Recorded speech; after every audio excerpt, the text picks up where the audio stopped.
मकर संक्रांति का पर्व है। ये कोई मकर संक्रांति ऐसी नहीं पड़ गई।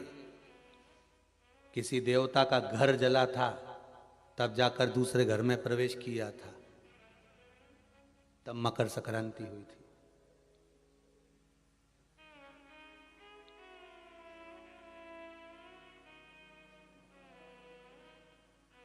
एक बहू ने अपने ससुर का आदर नहीं करा था, तो पिता ने बेटे के घर में आग लगा दी थी केवल क्रोध में। तब जाकर ये मकर संक्रांति पड़ी थी। कोई ऐसे ही पड़ गई मकर संक्रांति?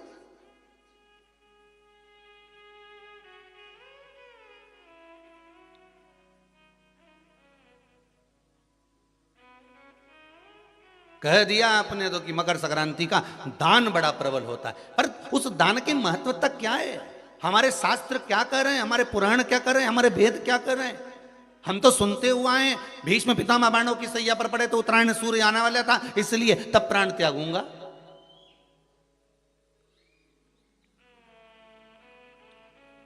मकर राशि में सूर्य प्रवेश करेगा तब मैं आनंद पाऊंगा, तब मैं दान करूंगा, पुण्य। तो आखिर दान की महत्वता इतनी प्रबल कैसे हो गई? वो तिल की महत्वता इतनी प्रबल कैसे हो गई? वो गुड़ की महत्वता इतनी प्रबल कैसे हो गई? कहीं हमारे यहाँ एक भी मैसेज में ये नहीं लिखा हुआ आया होगा कि शक्कर तिल्ली का दान करो, गुड़ तिल्ली का दान करो।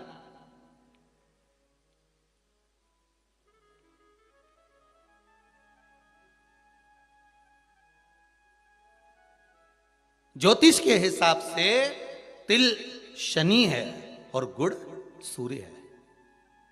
ज्योतिष के हिसाब से तिल शनि है और गुड़ सूर्य है।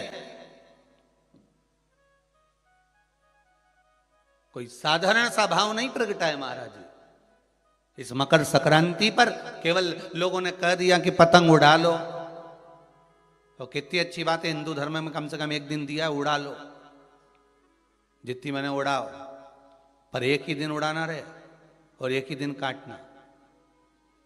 बाकी के दिनों में ना तो किसी के बारे में उड़ाना और ना किसी की काटना।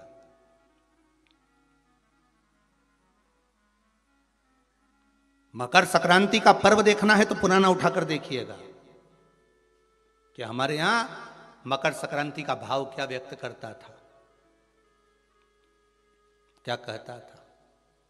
ना तो किसी के बारे में उड़ाओ और ना काटो। किसी की बहन बेटी जा रही है उसकी उड़ा दी, कोई का लड़का है तो उसकी उड़ा दी, कोई की सास है तो उसकी, कोई का ससुरा है तो उसकी, कोई गुरु है तो उसकी, कोई ब्राह्मण है तो उसकी, कोई बड़े से बड़ा मठाधीश पीठाधीश संत महात्मा जोगी सन्यासी तपस्वी जिसको तुम जानते तक नहीं, किसी की बहू बेटी को तुम पहचानते तक नहीं, किसी व्यक्ति को तुम पहचानते तक नहीं, एक बार नहीं मिले, बस एक व्यक्ति ने उड़ाई तो इन्हें भी ढील दे के उड़ाई। अब वो एक ने उड़ाई तो तुमने भी उड़ा दिया। अरे हमारे यहाँ तो हिंदू धर्म में एक दिन दिया है मकर संक्रांति का दिन कि खूब छत पर जा उड़ा ले जितनी उड़ाना है, पर किसी की गलत शब्द से मत उड़ाना, किसी के लिए आड़ा टेढ़ा मत बोलना, किसी के लिए ऐसा मत बोल जाना क्योंकि तुम उसको पहचानते ही नहीं हो, बस उसने उड़ाई तुम उसके साथ मिल गए। दे ढील, चरखिल तो तुम ही पकड़े थे।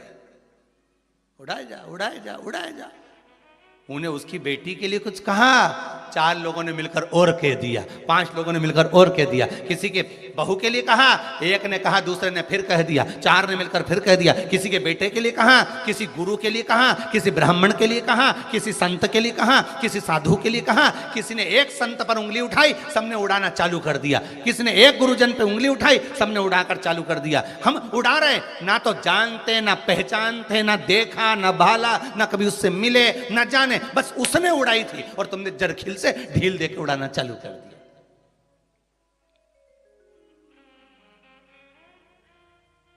अरे कितना हमारी भारत की भूमि को पहचानो तो रे भाई। ये वो भारत की भूमि है जहां मोहल्ले में एक दुकान लगी हुई है और एक दुकान की अगर बोनी नहीं होती थी तो दूसरी दुकान वाला अन्न नहीं खाता था। वो नियम अभी भी खत्म नहीं हुआ, अब मरे तक रह गया कि मोहल्ले में कोई मर जाता है तो मोहल्ले के लोग अन्न नहीं बनाते, खाते नहीं जब तक कि वो अर्थी नहीं उठ जाती। पर आज के समय में तो वो भी गया, ये तो अंदर जाके समोसा निपटा लेता है। तो का आज के समय में कौन रुकता है? मोहल्ले में मरा, पर पहले नियम था कि एक मोहल्ले में जितनी दुकान होती थी उस दुकान के बाहर एक कुर्सी रखी होती थी। प्रत्येक दुकान के बाहर एक कुर्सी रखी होती थी। ग्राहक आता था, कुर्सी पर बैठता था, कुर्सी पर बैठता, सामान खरीदता, सामान खरीदा जिसकी दुकान से कुर्सी, उस दुकान को जब बाहर रखी थी वो कुर्सी फिर अंदर रख लेता था।